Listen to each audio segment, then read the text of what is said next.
Hey guys! It's time for my January wrap-up.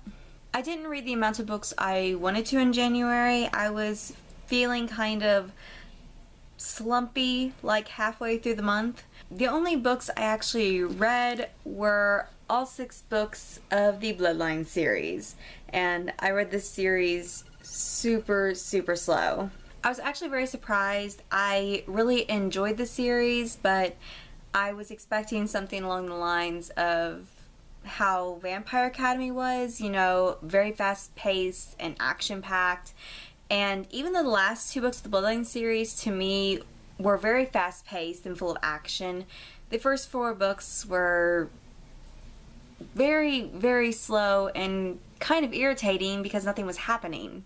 But overall, I really enjoyed the writing and the relationships and the character development that happened through all 6 of these books. If you've never read Bloodlines, it's basically a spin-off series to the Vampire Academy series, and I do recommend you read Vampire Academy before you read this series. Though Richelle Mead recaps pretty much everything, so you could go into this series without reading Vampire Academy. It's just, you would enjoy it more if you read Vampire Academy first. And it may have just been me, but I felt like the recapping in this series wasn't as bad as it was in Vampire Academy. It seemed like every other page was a recap in that series, where this, it's like maybe once every 3 or 4 chapters. In this series, we're following Sydney, who is an alchemist. And because of the events that happened in Vampire Academy, she is falling in bad standing with the alchemist.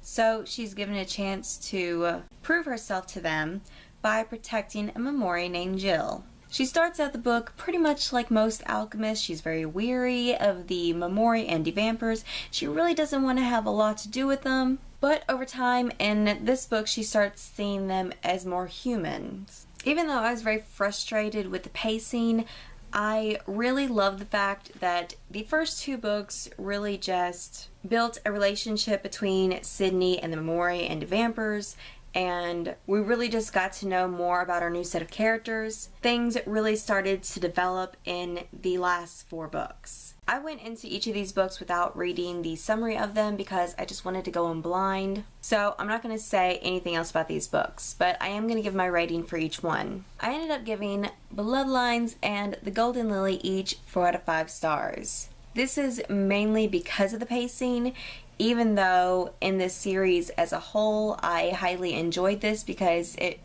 really developed the relationships so well, and it made them that much more believable. I gave the Indigo Spell a 5 out of 5 stars, and this is mainly because I didn't figure out who the bad guy was until right before it happened. And usually in Richelle Mead's books I can figure out who the bad guy is like within the first few chapters.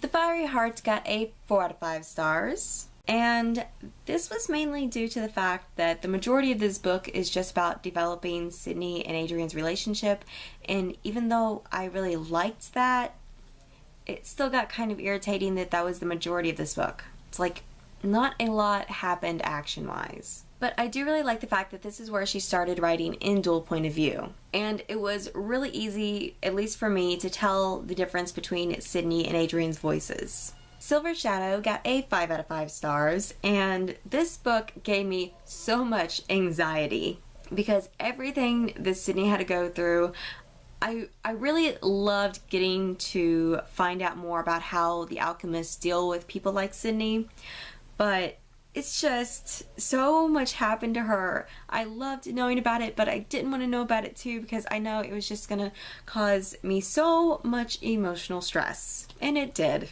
The only problem I really had with this book was the ending felt a little too rushed, and I understand why it needed to be rushed, but what Adrian and Sydney did at the end, I just wish we had a little more time to come to terms with what they did. I felt like it just happened and then it was pushed to the side. And last but not least, we have The Ruby Circle, and I gave this book a 5 out of 5 stars. The only real problem I had with this book is when it switched point of views between Adrian and Sydney, sometimes I would forget whose point of view I was reading in because the voices seemed to mesh together a little too much. But I still loved reading from both their perspectives. and I loved how she tied up all the loose ends. Okay, not all of them. There are still several loose ends there where she could write a whole nother series and tie them all up, which I kind of hope she does that sometime in the future. Overall, I was at the end of this book and I was so worried about how she was going to tie everything up, and I thought she was going to kill off a character that I had come to love in this series, but she didn't, and I'm so glad about that because I was stressing throughout the entire book. Overall, I really loved this series and I cannot wait to read more by Richelle Mead. Even though I think I'm going to take a break because I have read 12 of her books over the last 2 months and I kind of just need a break from her writing style. Not that I don't love it, I just need a break. So these are all the books that I read in the month of January. Like I said, not as many books as I had wanted to read, but I still read 6 books, so I'm keeping up with my Goodreads reading challenge and I feel really accomplished. I think out of this series, my favorite book is The Silver Shadow, mainly because it caused me so much emotional turmoil. You guys should let me know in the comments below if you've read the Bloodlines series and which book was your favorite. Well, that's it for this video. Thank you guys for watching and I'll see you next time. Bye!